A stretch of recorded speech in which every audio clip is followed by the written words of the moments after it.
And so, good morning, America, and welcome back to the Rhine Report. Today's reporting centers around a topic I haven't explored in my previous podcasts, and that is the First Amendment of the United States Constitution and this morning's fine coverage in the Guardian newspaper. But before we begin that brutal journey, a final word about the SCOTUS devious, gruesome, and treacherous decision in Trump versus JGG, which is about Judge Boasberg's orders to the U.S. government in respect to those arrested, detained, and deported, all without even a whiff of due process. The court's agreement at the Trump government's request to hear the matter on its much maligned shadow docket obviously precluded a proper hearing, oral argument on all the key issues in dispute, requiring the court's full attention and not a concocted per curiam decision with little or no legal reasoning, logical analysis, or common sense.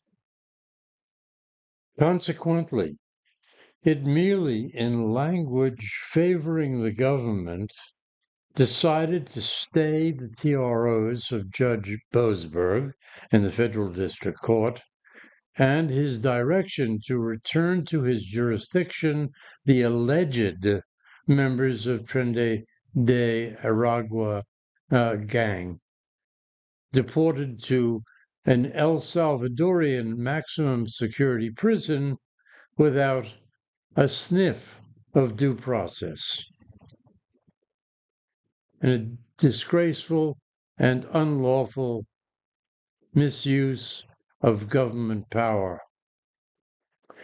It not only failed to address the validity of a completely misused and inappropriate law, the AEA, the Alien Enemies Act, which it should have declared as unconstitutional in the context in which it was being employed, but it implicitly stated that the government could continue to use the act as long as it delivered some, I don't know what that means, do you, due process to the accused. The Trump administration's mass deportation plan hitting a roadblock in multiple states. Judges in New York and Texas temporarily banning Venezuelan migrants in their jurisdictions from being removed under the Alien Enemies Act, days after the Supreme Court allowed those deportation flights to resume. News Nation's Tom Dempsey has the latest for us from Washington. So, Tom, what led those judges to their rulings?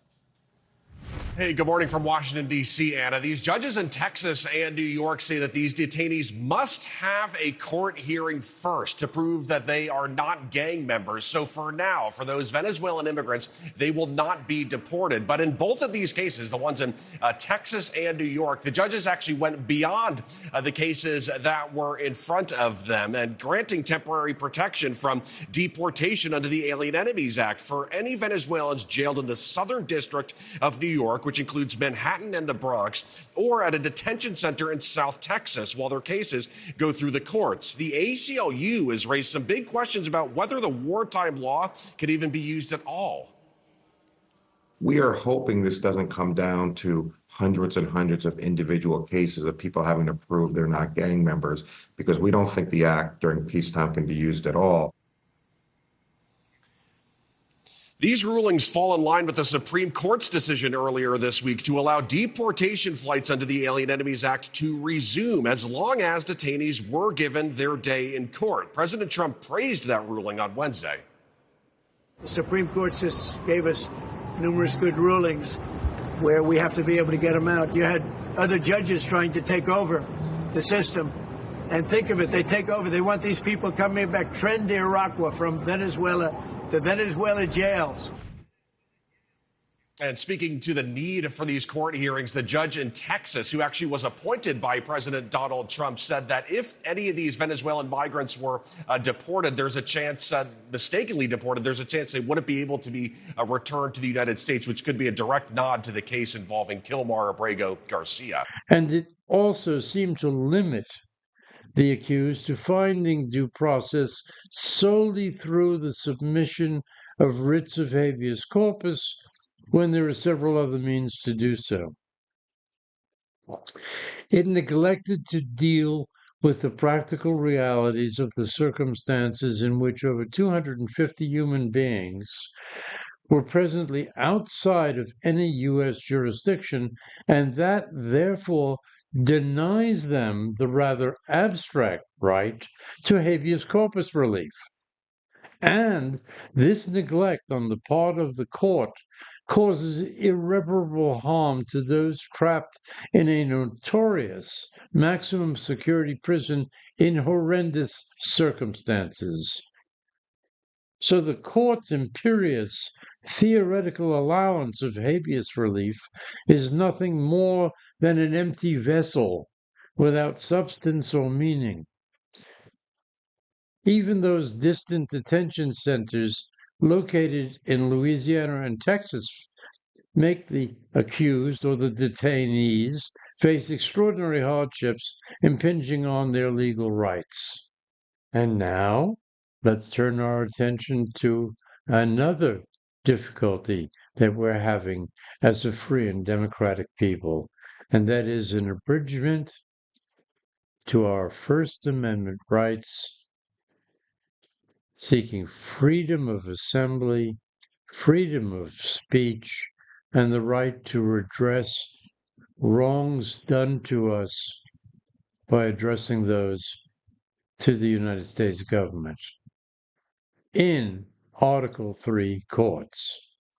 So, according to the Guardian's article from Wednesday by Nina Lakhani, titled U.S. Intensifies Crackdown on Peaceful Protest Under Trump, 41 anti-protest bills in 22 states have been introduced since the start of 2025, according to Law Tracker. And I'll continue reading from this article.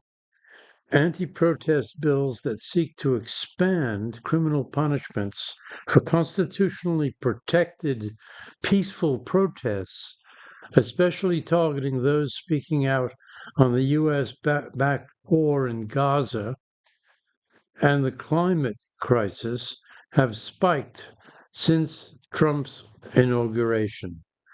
41 new anti-protest bills across 22 states have been introduced since the start of the year, compared with a full year total of 52 in 2024 and 26 in 2023, according to the International Center for Not-for-Profit Law, ICNL Tracker. In March alone, 3 federal bills targeting university campus protests were announced, including the Unmasking Hamas Act, which would make it a federal crime subject to 15 years in prison for wearing a mask or other disguise while protesting in an intimidating or oppressive way. What that is, I don't know. The bill, which is almost identical to the unmasking Antifa bill introduced in the wake of the 2020 racial justice protests, does not define oppressive or disguise. A separate bill would exclude student protesters from federal financial aid and loan forgiveness if they commit any crime at a campus protest, even a nonviolent misdemeanor such as failing to disperse or something like that. In both cases, sponsors have made it clear that the bill is a legislative response to pro-Palestinian protesters, many of whom wore masks to avoid retaliation and doxing. According to Jenna Leventoff, Senior Policy Counsel at the American Civil Liberties Union, the slew of anti-protest laws threatens the very core of U.S. democracy.